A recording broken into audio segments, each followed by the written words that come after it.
Welcome to a new episode of Photography Behind the Scenes, today on a gloomy, rainy day in the forest close to the mountains. If you've seen my last video, you will know that I'm currently moving to a new city, and on this particular day I was driving from Vienna back to Salzburg for what felt like the 5th time or so in the last month. However, instead of driving the 3 hours straight to Salzburg, I decided to make a detour to a small mountain lake where I was hoping to find some nice photo opportunities. I was not expecting the weather to be this rainy, but it turned out to be quite an advantage actually.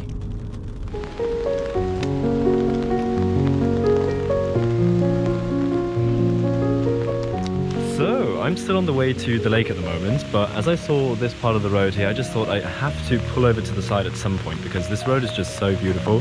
And so I'm going to try to get a photo of this road here, which I think with the water or the wet look from the rain, it's just enhanced.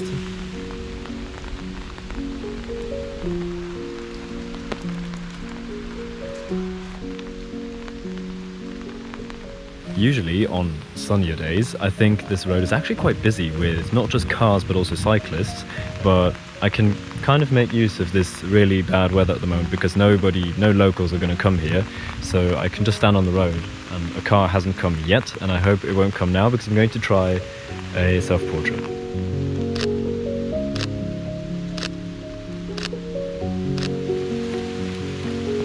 This camera is not weather sealed, at least it's not marketed to be weather sealed, so I better not leave it under the rain for too long.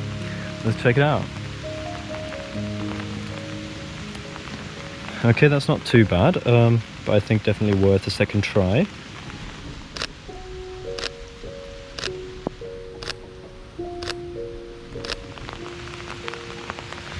Yeah, I think there's something usable there. They're not fantastic, at least the raw photos that I just saw now didn't look fantastic, but we'll see how it goes in post. I'm not sure about them yet. Alright, so I've ended up choosing 3 photos of this set that I like. The first one being this one.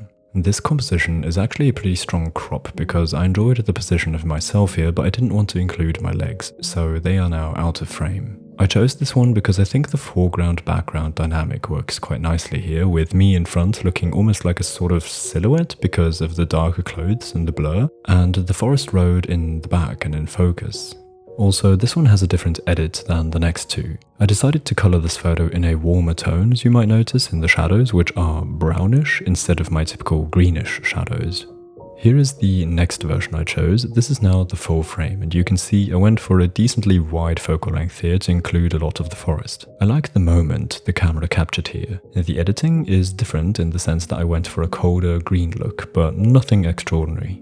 Here is the last version, which I love for the stillness it evokes, in contrast to the other 2 versions. And this photo feels much more quiet and calm. For this one though, I felt that the aspect ratio ought to change, and so I chose the cinemascope ratio.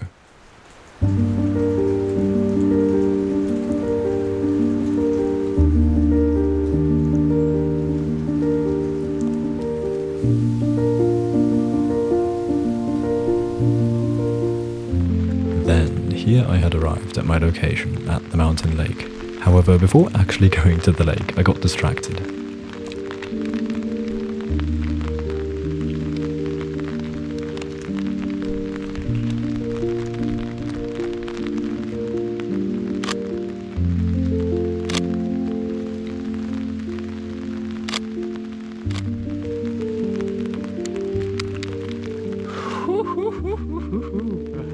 Oh, I haven't shot clouds moving through trees like that for a while, but it's actually a subject that I love so much. And so I'm delighted to have gotten the opportunity again to shoot this weather. I made full use of the fact that I was shooting digital on this day and shot a bunch of variations. I just love the look of the atmospheric clouds moving in between the trees, which are simply silhouettes that emphasize their wonderful shape. I coloured these slightly blue because I think it enhances the cold feeling of this. That isn't a freezing, uncomfortable cold though, it's more of a calm, tranquil kind of cold. Anyway, I love these. Alright. Well, that was a good start to this location. And would you look at this?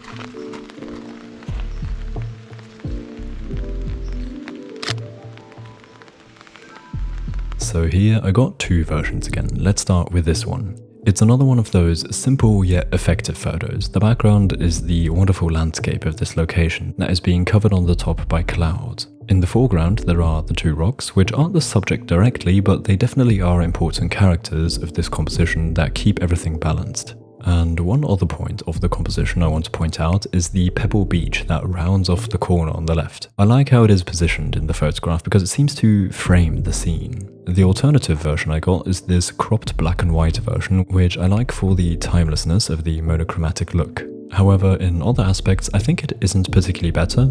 Overall, I'm happy with both results, but I do not count these two the best because I think they are a wee bit boring, which might be due to the simplistic and classic subject that I also didn't picture in an extraordinary way. This is so fun right now, because of the terrible weather today. Like, it's not even trying to be good weather today. There's literally no one here. There was one person just leaving at the parking area, but now here at the lake, there's literally no one here. And I kind of like that when shooting because I always get a weird feeling when people start, looking at me, especially when I've got the GoPro on my head. I get some weird looks at times, so it's really comfortable for me when there's no one around. Yeah, I'm definitely enjoying myself here.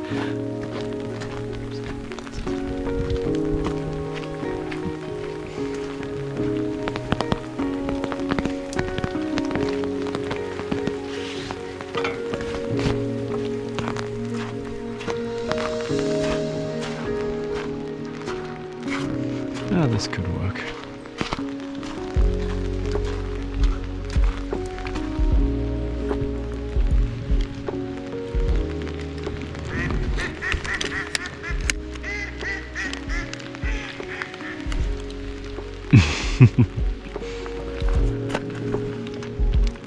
Dangerous.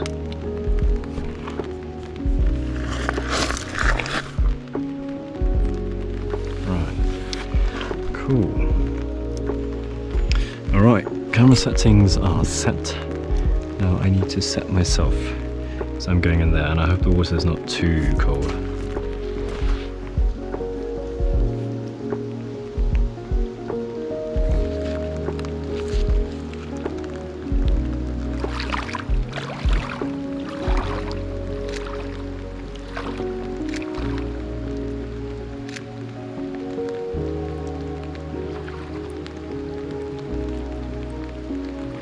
Alright then, let's check it out. I have one main concern. I think the photo is more a photo of my legs than an actual landscape, because I feel like I was quite close to the camera, but it got too deep then, so I couldn't go further.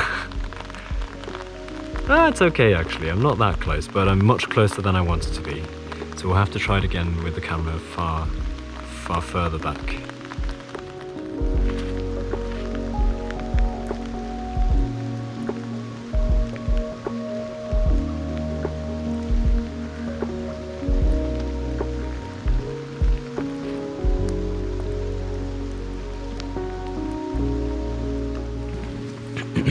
Alright, I've found a new perspective and let's try this one out.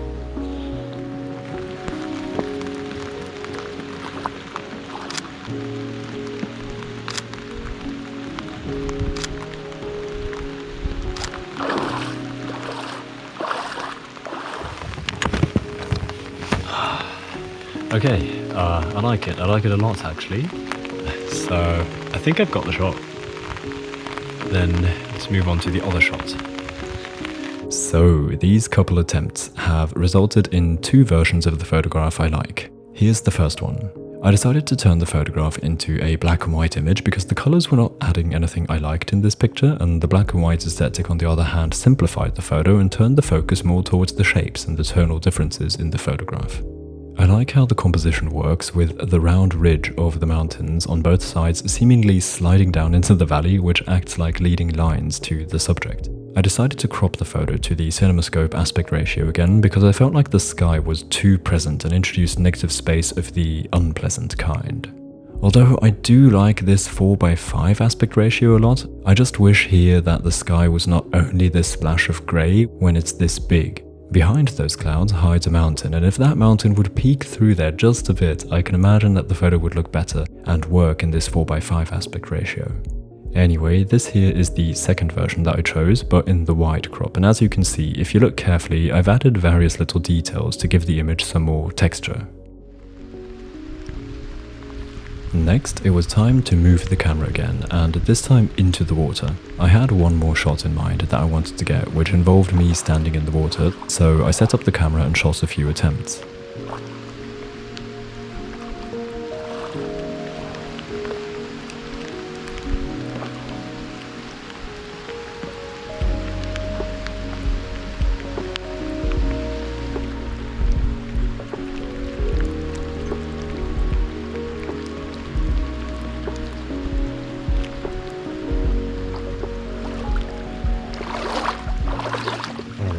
So that's one of the shots that I wanted to get. I don't really know why I wanted to get it, but I felt like it'd be a cool perspective, this sort of from the hip perspective to my legs or feet that are in the water, and I thought it would have a lot of interesting textures, so I hope that worked out. The photos on the display for now looked alright, and we'll see what I do with it in post.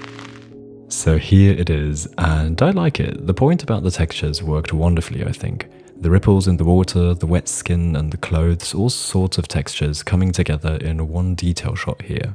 Although this photo and the previous one would fit together in a series perfectly, I decided to go with a completely different look here, and therefore dismissing the potential series. Most significantly, I decided to stay in colour and gave the shot this warm greenish look, which I think works so nicely with the water and the skin tones. The composition also worked, I got what I was going for and I like it. It's supposed to be a detail shot without much context of the person in the picture, and I think I got what I was looking for here. Then I was on my way to the other side of the lake to explore the shore there, but stopped at the sight of the forest in front of me with the clouds on top.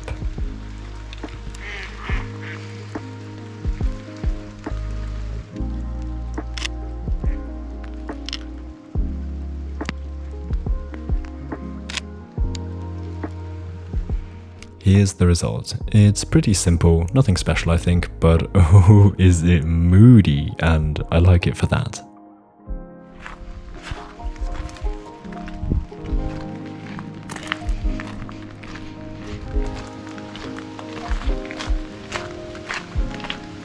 Upon entering this path through the forest here, I came across a cute wooden hut which I felt was worth a photograph.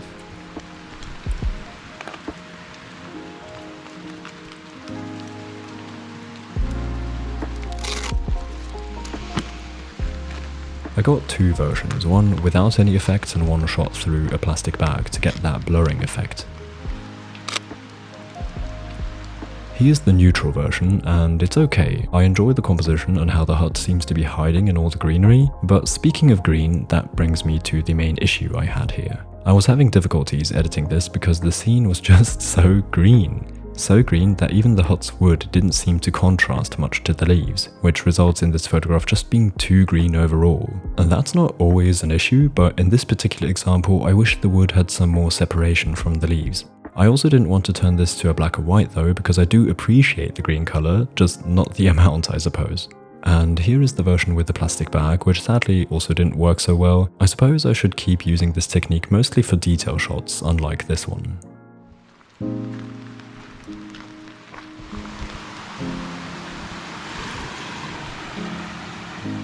Then I barely walked any further and spotted a potential composition on this bridge. Looking down to the water, I could see a very minimalistic photograph with a couple subjects scattered across the frame.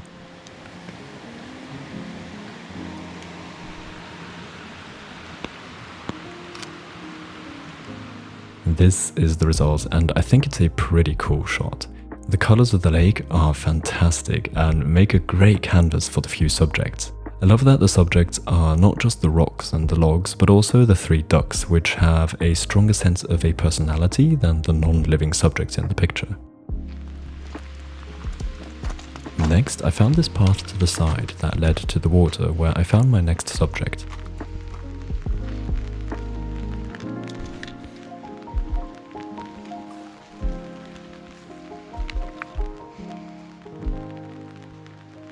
I was composing a detail shot of a flower and trying to achieve a softer, almost painterly look by using a slow shutter speed of 2 to 3 seconds and panning the camera.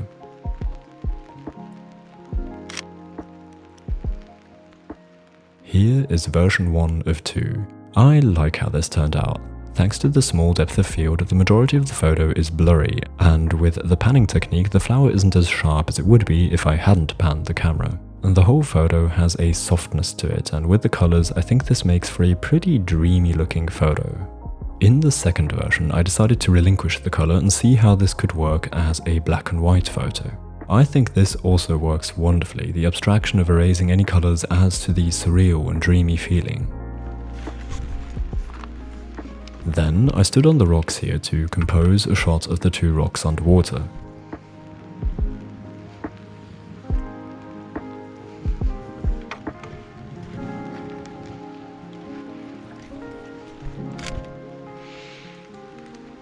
Here's the result, and this one didn't really work for me. I like the clear water and the strong colour, but the photo still seems kind of boring to me.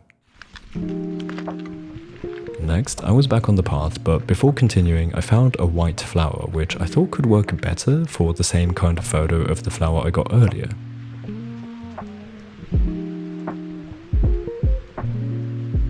Again, I got a couple of versions. Here is the first one, the neutral one. And then here is the version with the panning technique. I believe this was a 4-second exposure. I love how everything becomes soft and sort of hazy with this technique. And some colours that pop more, such as the white of the flowers, create a stronger and more clear stroke, which I find reminiscent of paintbrush strokes. I think this version with a pan is a great addition to an ongoing collection of dreamy and I guess blurry photographs. The last version of this photo was another blurry one, but instead of panning, I used the plastic bag again. The bag creates a strongly different kind of blur that doesn't have the directionality and the brushstroke type aesthetic. Instead, it seems to simply decrease the clarity and sharp textures of the photograph, rendering more of an impression than a detailed or close to reality depiction.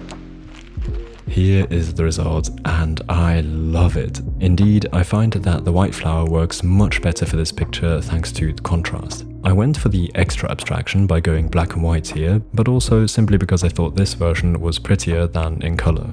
I love how the top of the image fades to black and the flower just dips into that area. By the way, in case you're wondering, I added some extra textures and details in Photoshop here, such as the white mark on the right edge of the photo.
Right, I think it's about time to call the end of this shoot now. I had a lot of fun visiting this lake. I'm really happy that I came by here on my way back to Salzburg. I've still got about 1.5 hours or so of driving before me until I get to Salzburg, so I should get going and then pack my stuff just to bring it to Vienna tomorrow. A lot of driving this week, and so I'm really happy that I got to have this lake as part of this week, as a not driving part of this week, as a little distraction from the move. Anyway, I really hope that I got some good results and that I could capture the beauty of this place and show it to you in the videos and photographs. Anyway, I hope you enjoyed joining me this week, and with that said, I think I'll say goodbye until next week.